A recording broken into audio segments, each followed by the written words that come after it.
E aí, galerinha do sexto ano, mais uma vez, é um grande prazer aqui estar com vocês para passar esse conteúdo tão legal sobre células. Só que hoje, sobre células, nós iremos estudar a organização das células. Como é que os seres vivos eles vão ser organizados? Como é que tudo começou?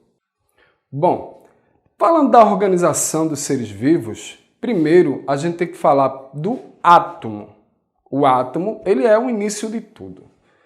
O átomo, na realidade, ele vai ser composto de algumas partículas. Partículas que são negativas, partículas que são positivas, partículas que são neutras. E daí a gente tem uma estrutura sobre o átomo. No átomo, você vai perceber que a gente existe um núcleo e dentro desse núcleo existe uma eletrosfera. Você pode observar nessa imagem, né, que os elétrons, que é a parte negativa do átomo, eles estão nas órbitas. E dentro do núcleo você pode encontrar os prótons, que é a parte positiva, e os nêutrons, que é a parte neutra.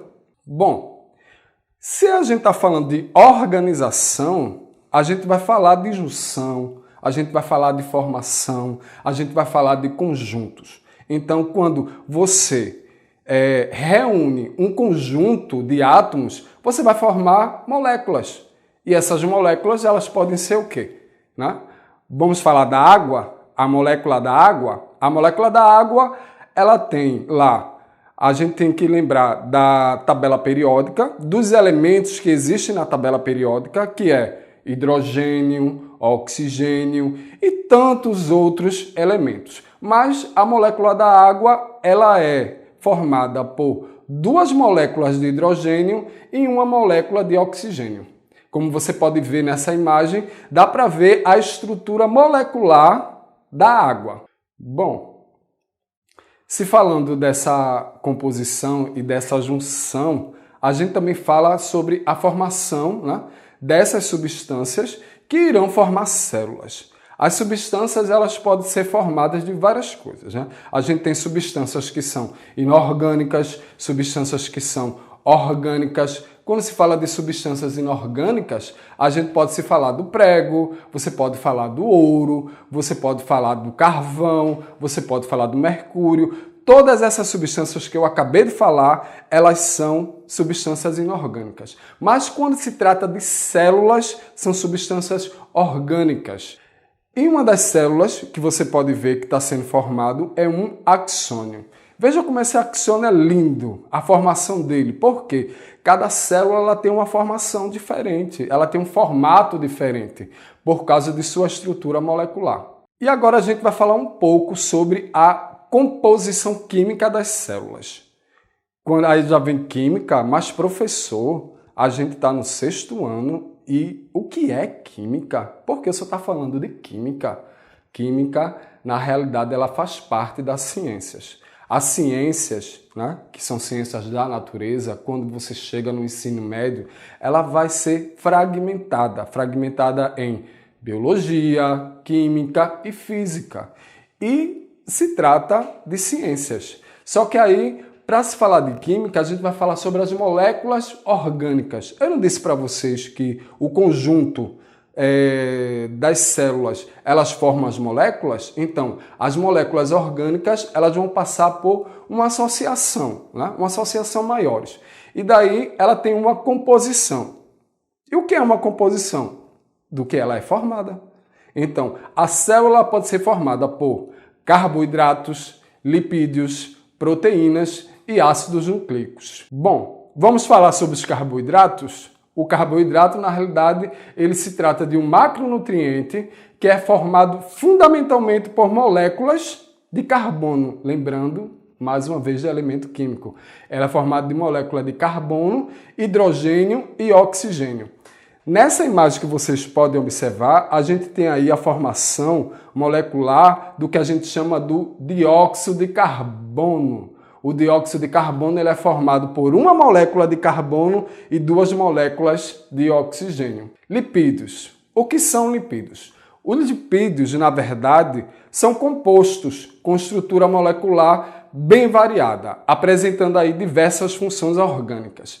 reserva energética, fonte de energia para animais hibernantes. Vocês sabem que são animais hibernantes?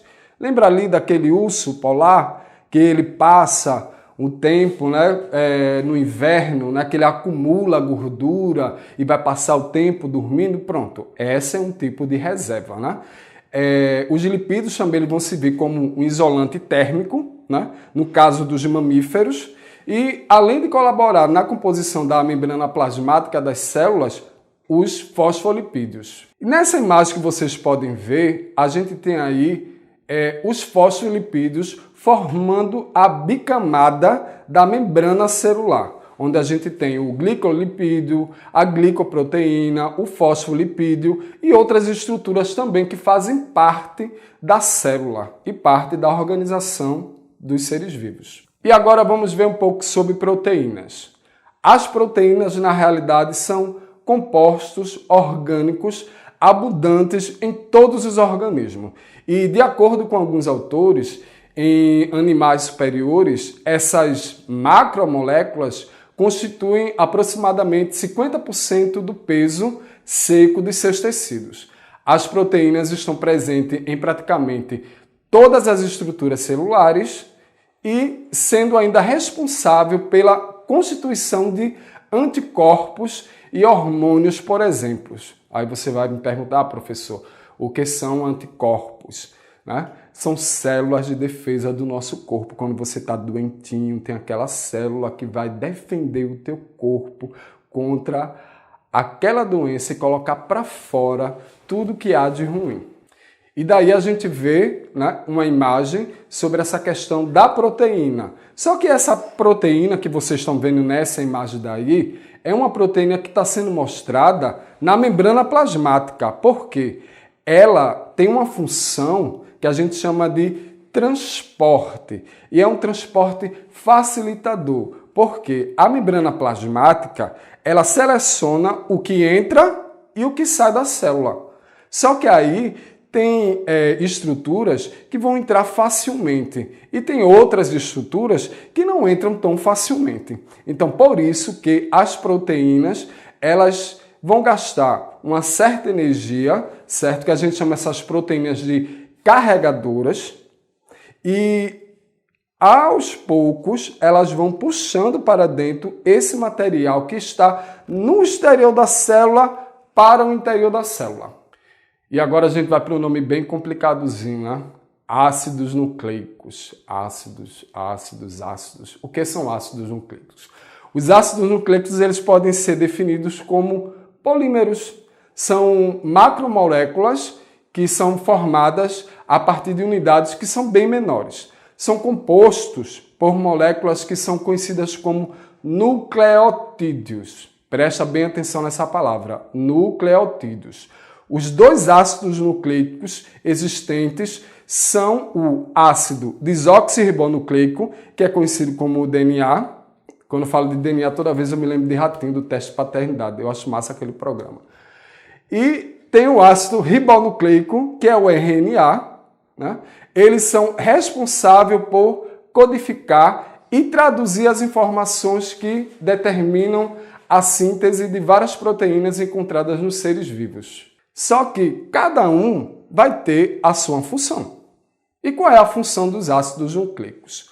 Os ácidos que são nucleicos, na realidade, são moléculas bem complexas. São responsáveis por armazenar e transmitir as informações genéticas. Informações genéticas. O que é informação genética? Gente, informação genética é o que vem do seu ancestral, é o que vem do seu pai, é o que vem da sua mãe, do seu avô. Então, essas informações genéticas, bem como garantir a sua tradução, as características dela, e seu armazenamento e transmissão dessas informações, eles são garantidos por meio do DNA. A tradução, por sua vez, ela é um papel do RNA. E nada mais é do que a síntese de proteínas. Danado, o que é síntese? Vamos explicar o que é síntese. Síntese é produção. Toda vez que você escutar essa palavra síntese, é porque algo está sendo produzido. E na realidade, o RNA nada mais do que a síntese, a produção dessa proteína, a qual ela vai ser orientada pelas informações genéticas, essas que são fornecidas no núcleo do DNA. Algumas moléculas de RNA também apresentam capacidade enzimática, sendo conhecida como ribossimas ou ribossomos. E daí, gente, veja só esse material, essa imagem falando sobre o DNA. O DNA, ele é o ácido nucleico que é responsável por armazenar as informações hereditárias. De novo, o que é informação hereditária?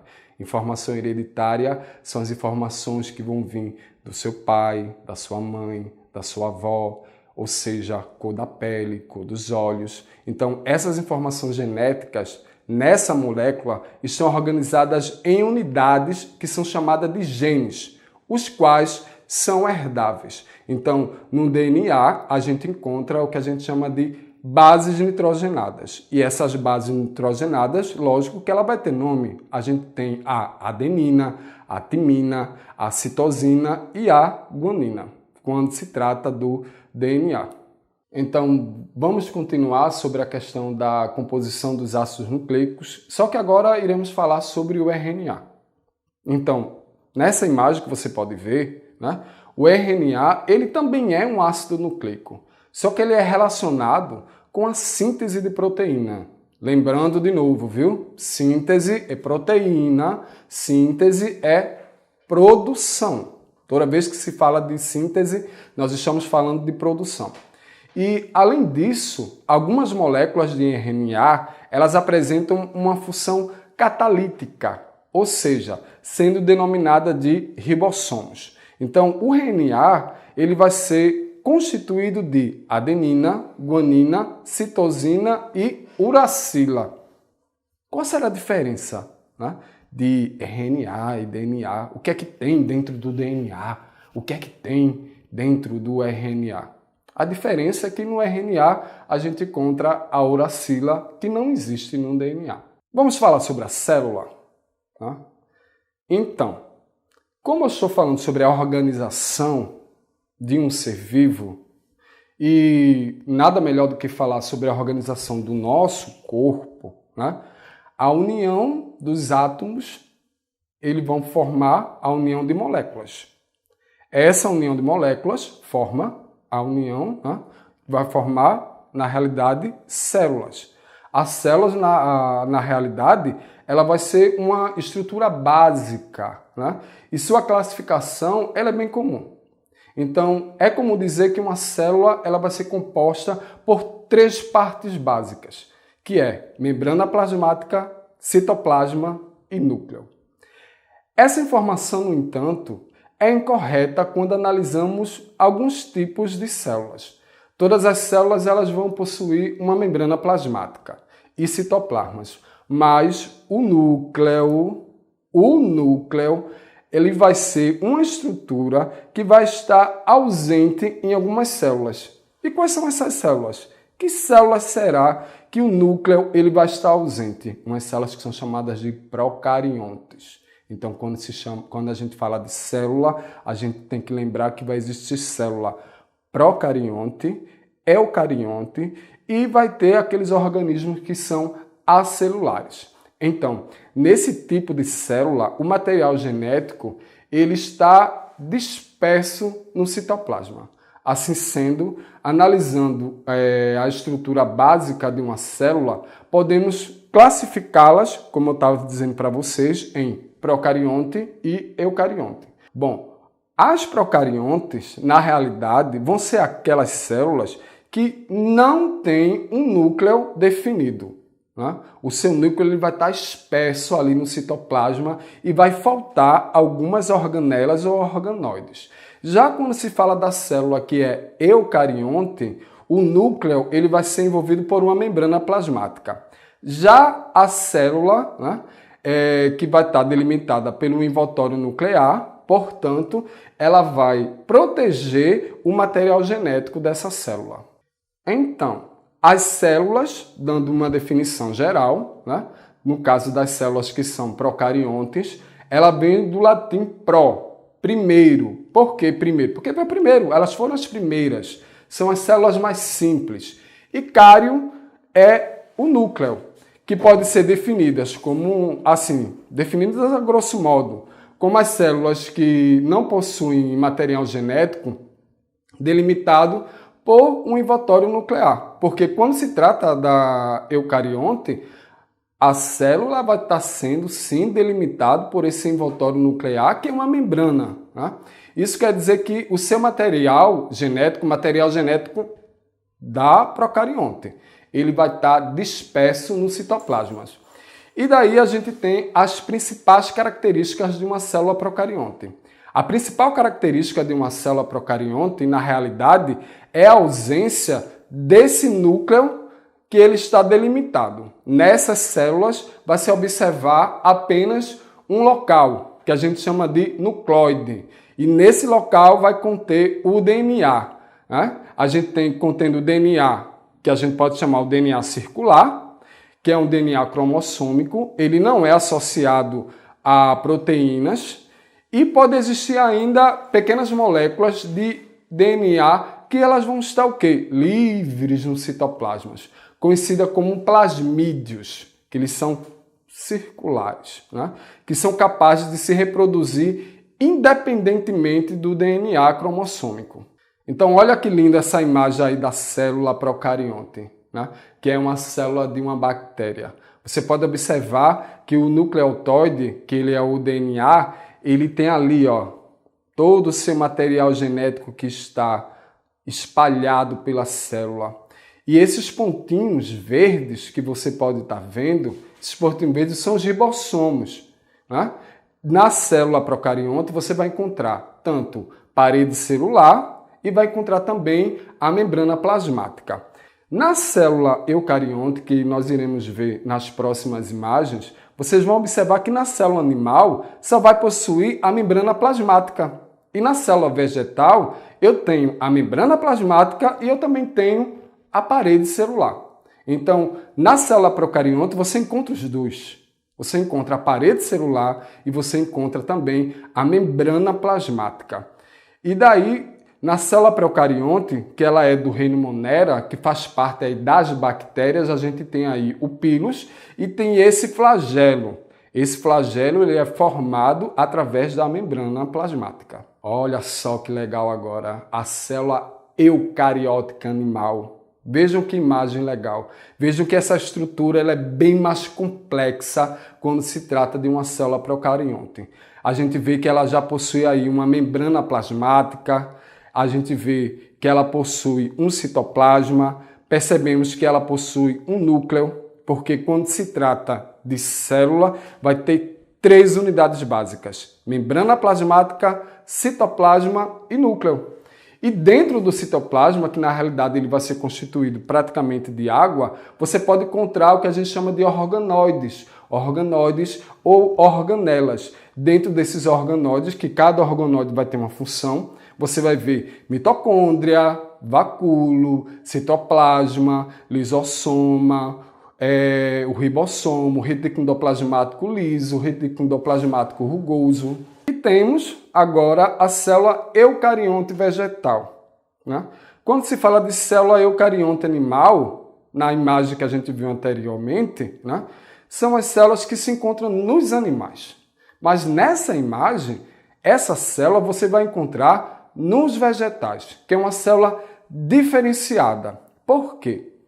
Porque quando se fala de seres vivos, a gente tem os seres vivos que são autótrofos e os seres vivos que são heterótrofos. Os seres vivos que são heterótrofos, eles são obrigados, né, a adquirir os seus alimentos, as suas proteínas. Já os seres vivos que são autótrofos, eles na realidade produzem o seu próprio alimento, que são no caso dos vegetais e algumas bactérias também.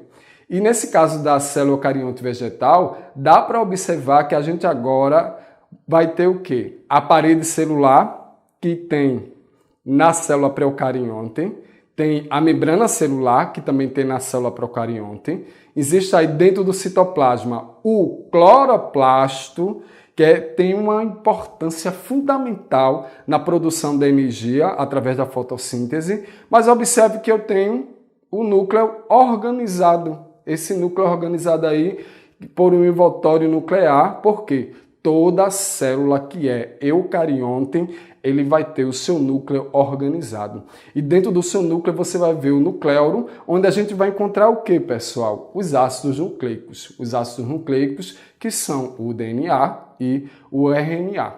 O DNA contendo as informações que são genéticas, certo? Que estão dentro lá, que estão dentro, e o RNA que vai transmitir essas informações genéticas para as outras organelas da célula. Mas, já que nós estamos falando de vida, né? E o vírus? O vírus é uma célula? O vírus tem vida? O que é o vírus na realidade? O vírus, na realidade, são seres que não possuem células. Eles vão ser constituídos, mesmo sem possuir células. Eles são constituídos de ácidos nucleicos porque eles podem ter DNA e também eles podem ter RNA, que é envolvido por um involucro, né? Um involucro proteico, que é denominado de capsídeo, pois possui cerca aí de 1 micômetro de diâmetro. 1 micômetro. Gente, quando se fala assim de micômetro, vocês vão ver mais adiante em matemática, né? Que micômetro, na realidade, se trata de unidades de medida e de divisões sucessivas, tipo assim, eu tenho 10. 10 dividido por 2 vai ser quanto? Vai ser 5. 5 dividido por 2 vai ser quanto? 2,5. E a cada divisão, o número e o tamanho ele vai ficando bem menor. Então, como a célula é um tamanho muito pequeno e o vírus é um tamanho também muito pequeno, que você só vai conseguir enxergar ele através do microscópio, então, o vírus, por possuírem, né, cerca aí de 1 micômetro de diâmetro, né, ele tem uma dimensão que vai ser só observável no microscópio eletrônico. Quando se fala de microscópio, pessoal, a gente tem vários tipos de microscópio. Tem aquele microscópio que você vai encontrar lá no laboratório da sua escola, tá certo? Que é o microscópio óptico com lentes, que vai aumentar o tamanho em 40, 60, 80. E tem o microscópio eletrônico, que ele aumenta em muito maior. Então, como o vírus ele é muito pequeno, e por ser tão pequenininho, eles vão conseguir, na realidade, invadir a célula. E como eles invadem a célula, inclusive assim, a de organismos que são unicelulares. Se falando de organismos unicelulares, a gente está falando de quê? A gente está falando do reino Monera, a gente está falando de bactérias, a gente está falando de célula procarionte. Então, como as bactérias, né, que estão ali parasitando nas células de outros organismos, que o vírus, eles vão conseguir, na realidade, entrar dentro desse micro-organismo e se reproduzir. E eles se reproduzem como parasitas. E é obrigatório que eles causam o quê? Nos seres parasitados, doenças que são denominadas aí as viroses. Olha que imagem legal. A gente tem vários tipos de vírus, né? Com vários tipos de formatos. Eu tenho aí o vírus da cachumba, o vírus da varíola, eu tenho o rabovírus, o vírus da gripe, o bacteriofago, o vírus mosaico, que eu tenho também. Então, quando se trata de vírus, nós iremos ter várias estruturas que são denominadas de vírus. Se falando de vírus, já que a gente viu vários formatos de vírus, bora para a atualidade? Bora falar sobre o Covid-19? Porque está todo mundo em casa. Todo mundo tomando os devidos cuidados. Então, o Covid-19 ele também tem um formato, como você pode observar nessa imagem, né? Que é o coronavírus. E do Covid-19, eu preparei assim para vocês, né? Sintomas, né, de casos que são comuns e os sintomas de casos que são mais graves. O Covid-19, ele começa, né, ele é identificado, né, por uma gripe, né? Só que aí ela vai ser uma doença respiratória. né? E os sintomas mais comuns que se começa é o quê? Você primeiro começa a ficar com febre, depois você fica com cansaço, você tem uma tosse seca e vai agravando, né? E quando se agrava, você vai ter uma febre alta, você pode ter uma pneumonia e você só vai para o hospital se tiver aí uma dificuldade respiratória. Bom, já que falamos tanto de células, a gente falou sobre átomos, né? Eu disse para vocês que o conjunto de átomos iria formar um conjunto de moléculas. As moléculas, por sua vez, quando se reúnem, vão formar as células. E as células, quando elas vão ser agrupadas, elas vão formar o quê? Os tecidos. E o que são os tecidos? Os tecidos, na realidade, vão ser estruturas que são formadas, né, por um conjunto que é constituído por células semelhantes, que vão atuar para desempenhar uma melhor função. E pela matriz extracelular, eles não são encontrados isoladamente no nosso corpo, estando sempre associados uns aos outros, que vão formar os órgãos e sistemas. Ou seja, se eu for reunir várias células, eles vão formar os nossos órgãos. E quais são os principais tipos de tecido humano? Primeiro a gente vai falar sobre o tecido epitelial. O tecido epitelial ele é formado por células que são justapostas, ou seja, é uma pequena quantidade de uma matriz extracelular e suas funções na realidade é revestir a superfície do corpo, nossa pele, né? E algumas cavidades. Esse tecido ele é responsável também pela formação de diversas glândulas que são presentes no nosso corpo. Então, nessa imagem, você consegue observar esses tipos de tecido que a gente tem.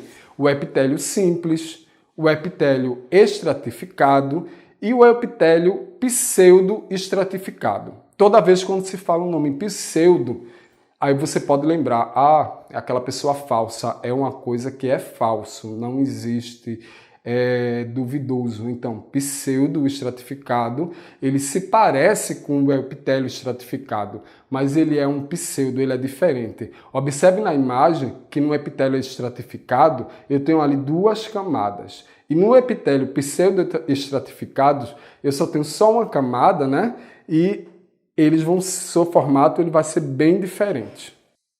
Conforme, né, essa imagem dos tecidos, que eu disse para vocês que a gente vai ter vários tipos de tecidos, eu tenho aí o tecido conjuntivo.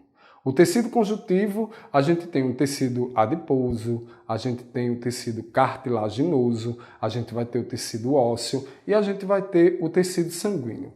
O tecido conjuntivo, diferentemente do tecido epitelial, que o tecido conjuntivo, ele vai apresentar diversos tipos de células, que essas células elas não se apresentam de forma justapostas igual ao tecido epitelial, ou seja, as células não estão muito próximas uma das outras.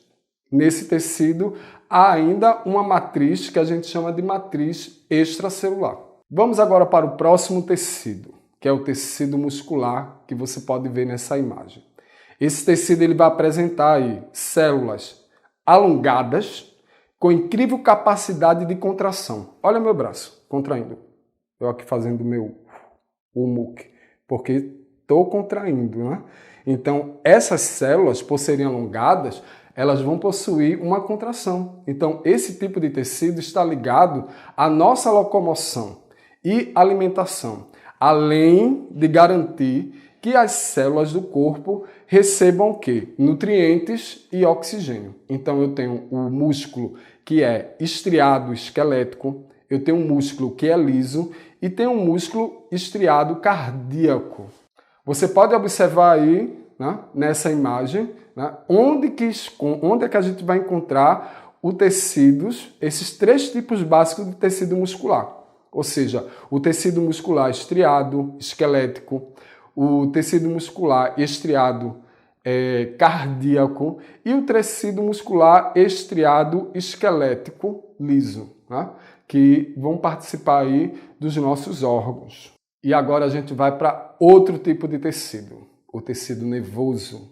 Vejam essa imagem. Essa imagem aí, no caso, quando se fala do tecido nervoso, ele vai ser formado por células como um papel principal à transmissão de impulsos nervosos. Lembra quando o médico pega um martelo e vai no seu joelho dá aquele chute? Pronto. Isso daí são impulsos. Como principal célula desses impulsos, a gente pode citar aí os neurônios. E o neurônio ele vai ter um formato bem diferente. A gente tem o corpo celular, a gente vai ter dendritos, a gente tem no neurônio núcleo, tem axônios, vai ter ramificações que são terminais desses axônios, né, que vai levar esse sentido nervoso. E um axônio ele vai sendo ligado a outro axônio.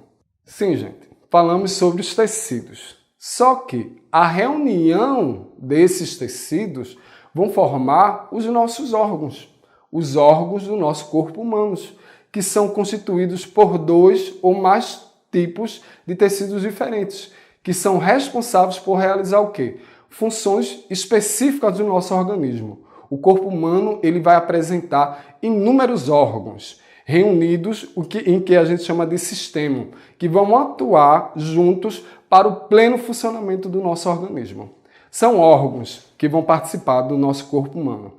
Nossa boca, nossa faringe, nosso esôfago, nosso estômago, o intestino delgado, o intestino grosso, a laringe, o pulmão, o coração, vasos sanguíneos, rins, bexiga, ovários, útero, testículo, pênis, pele, cérebro e medula espinhal. Veja quantos órgãos que nós temos. Então, conforme essa imagem, dá para perceber bem o nosso corpo humano, né? E os nossos órgãos. Veja aí que eu tenho uma tireoide, eu tenho um timo, eu tenho um fígado, eu tenho um estômago, eu tenho um pâncreas, eu tenho um intestino. Olha ali a imagem do pulmão, olha a imagem do rins. Veja o sistema excretor. A gente tem também o sistema reprodutor, tanto masculino quanto feminino, que são sistemas reprodutores diferentes. E são órgãos. E quando nós juntamos, né, todos os órgãos, né, a gente vai formar o quê? Os sistemas. Quando se fala dos sistemas, a gente tem, na realidade, um conjunto de órgãos. Então, eu tenho o sistema cardiovascular, o sistema respiratório, o sistema digestório, o sistema nervoso sensorial, endócrino, excretor, urinário, reprodutor, esquelético, muscular, imunológico, linfático, tegumentar. Chega a cansar aqui de falar de tanto sistema que tem dentro do nosso corpo, mas para que nosso corpo funcione como uma máquina é necessário ter todos esses sistemas com toda essa funcionalidade, porque cada órgão deles envolve e vão atuar para a realização de funções que são vitais ao nosso organismo. Então, veja só que imagem linda aí falando sobre os sistemas, né? Nessa imagem você pode ver vários corpos, né? Falando aí sobre o sistema cardiovascular, aí vem o sistema respiratório, o digestório, vem o nervoso, vem o endócrino, vem o excretor, vem o urinário, vem o esquelético, vem o muscular, vem o imunológico e ainda vem o linfático. Bom, a reunião de todos esses sistemas é que vai formar um indivíduo, a espécie, que a gente chama de organismo. Então, por fim, todos esses conjuntos, né, se tratando, vindo lá do átomo, formando moléculas, formando tecido, formando órgãos, formando sistemas, vai formar um organismo, que é um conjunto que vai manter a sobrevivência do organismo. Assim sendo, o organismo nada se trata do mais alto nível de organização do corpo humano. Então, quando a gente analisa o corpo humano, a gente pode estudar ele em diferentes níveis, desde o mais simples até o mais complexo, que é o corpo como um todo. De maneira assim, bem simplificada, podemos organizar os níveis hierárquicos da seguinte forma. O que é hierárquico? Hierárquico é o que vem primeiro, o que vem segundo, o que vem terceiro, o que vem quarto. Então a gente vê, primeiro vem os átomos, as moléculas, as organelas, as células, os tecidos, os órgãos, os sistemas e o organismo que vai formar o indivíduo. Vejam aí que imagem bem legal mostrando na realidade como é essa organização. Olha ali a imagem do átomo, o núcleo, a eletrosfera com seus elétrons, né? Formando ali a molécula, formando o organoide, formando a célula que vai formar o tecido que vai formar, na realidade, o órgão, o conjunto desses órgãos que vai formar o sistema e o conjunto desses sistemas que vai formar o organismo vivo ou o que a gente pode chamar de indivíduo. Então, da organização de seres vivos, bora entender mais detalhadamente cada um desses níveis. Átomos. Átomos, na realidade, são unidades básicas da matéria, ou seja, toda a matéria ela é formada por átomos. Moléculas. É um conjunto de átomos, os quais podem ser iguais ou diferentes, que se mantêm ligados e recebem o nome de moléculas. Organelas celulares. São estruturas que vão ser encontradas onde? No citoplasma da célula, que vão atuar como pequenos órgãos. Essas organelas elas são formadas pela união de diferentes moléculas. E daí a gente vai falar de células e tecidos. Células, elas vão ser as unidades que são estruturais e funcionais do organismo vivo. São consideradas a menor parte viva de qualquer organismo. E o tecido, na realidade, ele vai ser formado por um conjunto de várias células semelhantes e especializadas, que vão atuar juntas para desempenhar uma mesma função. Como, por exemplo, de tecido, podemos citar aí o tecido muscular. Vamos continuar detalhadamente falando sobre cada parte que vai compor o nosso corpo humano. Vamos falar sobre os órgãos. Os órgãos, na realidade, vai ser o quê? Um conjunto de tecidos especializados e que trabalham juntos para desempenhar uma função. Como, por exemplo, de órgãos, podemos citar o quê? O coração, que é formado principalmente por um tecido muscular e que trabalha em prol da contração e do relaxamento da estrutura. Depois vamos falar sobre os sistemas. Os sistemas, eles vão ser formados por diferentes órgãos que trabalham juntos para desempenhar essa função ainda maior que a desempenhada por um único órgão.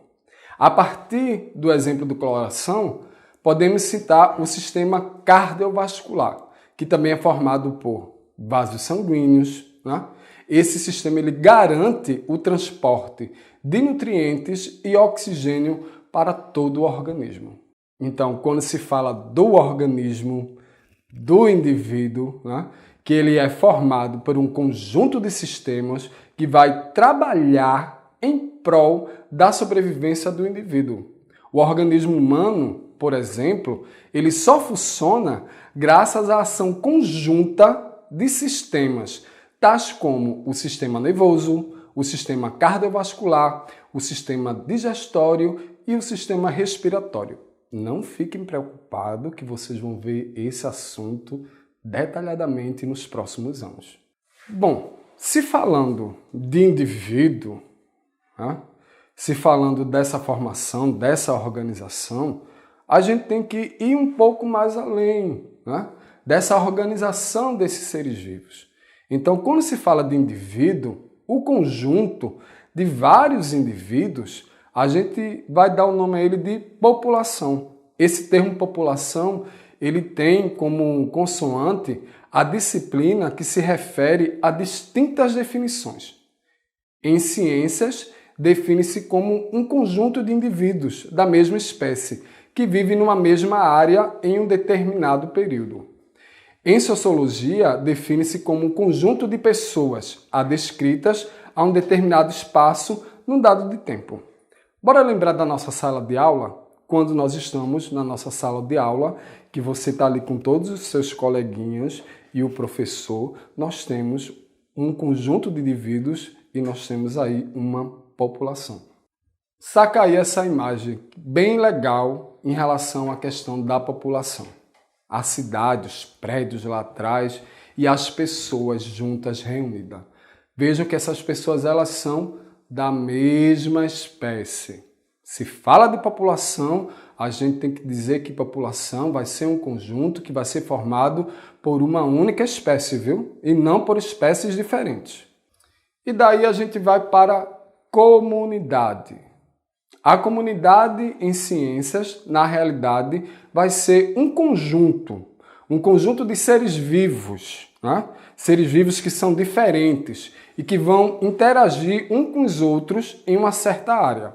Essas espécies, elas interagem através de cadeias alimentares, teias alimentares e pirâmides de energia. As comunidades que existem em uma área, elas representam todos os seres vivos de um ecossistema. Por exemplo, uma comunidade de floresta que contém árvores, plantas, mamíferos, insetos, minhocas e muitos seres vivos minúsculos que vivem no solo, tais como o quê? Os fungos e bactérias. Vamos ver aí características dessa comunidade. A característica dela, na realidade, é um fator que vai determinar a estrutura geral da comunidade. É uma biodiversidade, ou seja, a quantidade de diferentes espécies que vão viver nela. E comunidades com alto nível de biodiversidade, geralmente elas são saudáveis e funcionam bem. Florestas tropicais e recifes de corais são exemplos de comunidades que costumam ter níveis extremamente altos de biodiversidade. Quando eu falo de níveis extremamente altos de biodiversidade, é porque dentro daquela comunidade vai viver várias espécies. Então, comunidades com níveis que têm baixos níveis, sua biodiversidade, às vezes, elas são artificiais, que são terras cultivadas, lagos que são poluídos, são exemplos dessas comunidades que vai ter aí um baixo nível de biodiversidade. Olha que coisa linda, gente. Essa imagem falando aí de uma comunidade. É uma comunidade marinha, né? Um ecossistema marinho, onde você pode observar que a gente tem várias espécies. A gente vê aí corais, a gente vê espécies diferentemente de peixes, né? Que estão vivendo numa harmonia dentro de um equilíbrio. E se tratando de comunidade, a gente tem que falar de ecossistema. Se vai falar de ecossistema, a gente fala de um assunto que é chamado de ecologia, que frequentemente utilizamos essa palavra, apesar de fazer assim parte do nosso vocabulário, muitas pessoas não compreendem qual é o real significado desse termo. Podemos definir, na realidade, o ecossistema como um conjunto de organismos que vivem em um determinado local e vai interagir entre si com o meio, formando um sistema estável. Cada ecossistema ele é formado por várias populações de espécies diferentes, constituindo assim uma comunidade. A floresta amazônica, com todas as suas plantas, animais, climas, tipo de solos e rios, ela vai formar um ecossistema. Um pequeno jardim, um aquário e um lago, por exemplo, também formam um ecossistema, uma vez que nesses locais há organismos vivos interagindo com o ambiente e quem vive. E dentro do ecossistema, podemos dividir esses ecossistemas em dois componentes que são bem básicos, que são os componentes bióticos e os componentes abióticos. Os componentes bióticos de um ecossistema, na realidade, vai se tratar dos seres vivos. Tudo que tem vida é um componente biótico. Exemplo, as plantas, animais, micro-organismos. E podemos dividir esses componentes em dois grupos principais. Os organismos que são autotróficos, lembram? Aqueles organismos que produzem o seu próprio alimento. E os organismos que são heterótrofos, que não produzem os seus próprios alimentos. Os primeiros produzem o seu próprio alimento, que são através de processos de fotossíntese e quimiossíntese, e os heterótrofos, na realidade, vão ser os consumidores. E além dos consumidores, a gente vai ter os decompositores. Os componentes que são abióticos, por sua vez, vão ser aqueles fatores que não são vivos. Por exemplo, a luz, a temperatura, os nutrientes, né? O solo, a água. E apesar que não damos assim muita importância a esses fatores abióticos, como pensamos em ecossistemas, eles são fundamentais para a sobrevivência do organismo. Dentre esses componentes, podemos destacar a radiação solar, que permite o processo aí da fotossíntese pelos seres que são fotossintetizantes. Além disso, a água e a temperatura também exercem um importante papel na sobrevivência do organismo, apesar de que nós, seres vivos, né, a maioria são compostos e constituídos por água. Olha aí, galerinha, essa imagem, que legal! Onde a gente pode ver bem os componentes que são abióticos e os componentes que são bióticos. Só relembrando, componentes bióticos vão ser aqueles componentes que têm vida. E componentes abióticos são aqueles que não têm vida, mas são essenciais para a vida. Então, nesses componentes abióticos, você pode observar nutrientes, o sol, a energia térmica que é gerada em uma dessas etapas, existem os ciclos, os gases, a água e os minerais. Quando se trata de componentes bióticos, vai se falar dos componentes que têm vida. Né? Eu tenho plantas, eu tenho águas, né? As plantas e águas, na realidade, elas fazem parte dos produtores. Eu tenho aí os consumidores, que a gente pode definir consumidores herbívoros e carnívoros. E existem os decompositores, que são os fungos e as bactérias. Bom, só para nós concluirmos, né, toda essa questão da organização, né, do nosso corpo e do nosso planeta, a gente tem que falar da biosfera. A biosfera ela é um termo elaborado pelo geólogo sueco Edward Suez. Em 1985, o correspondente ao conjunto de ecossistema da Terra, no campo das ciências da Terra, ele é vista, na realidade, em conjunção aos elementos do clima, do relevo, da hidrografia, constituindo no campo natural de reprodução das atividades e comportamento dos seres vivos. Quando abordamos a complexidade da biosfera, consideramos que ela é uma resultante da presença e harmonia de 3 outras esferas terrestres, ou seja, a atmosfera, a litosfera, a hidrosfera. Afinal, é a reunião complexa desses sistemas que dá origem e forma um ambiente natural onde todos os seres vivos habitam e reproduzem. Vejam bem aí, nessa imagem, que está bem simples, bem legal para você entender o que é a litosfera, o que é a atmosfera, o que é a hidrosfera, formando a biosfera. A atmosfera ela é formada ali, ó, dos gases, existem vários gases. Né? Tem o nitrogênio, tem o oxigênio, tem o gás carbônico, tem os gases nobres. A litosfera ela já vai fazer parte da Terra. E a hidrosfera é onde tem a água, onde existem os ciclos. Então, o conjunto, né, da atmosfera, da litosfera, da hidrosfera, com todos os indivíduos que vão formar a comunidade, os ecossistemas, vai formar o nosso lindo planeta, a biosfera. Bom, então, assim, falando da organização de seres vivos, vocês viram que partimos, né, hierarquicamente. Ou seja, primeiro começa em átomos, depois moléculas, depois das moléculas a gente vai partir para os tecidos. Quando eu falo isso, é o conjunto. É um conjunto e a reunião deles. Então, o conjunto desses tecidos vai se formar o quê? Os órgãos. O conjunto dos órgãos se formam os sistemas. O conjunto dos sistemas vai se formar o indivíduo, o organismo. O conjunto do organismo, do indivíduo, vai se formar uma população. Se eu tenho indivíduos que são diferentes, que são de outras espécies, a gente forma uma comunidade. E se eu tenho várias comunidades, eu vou formar os ecossistemas.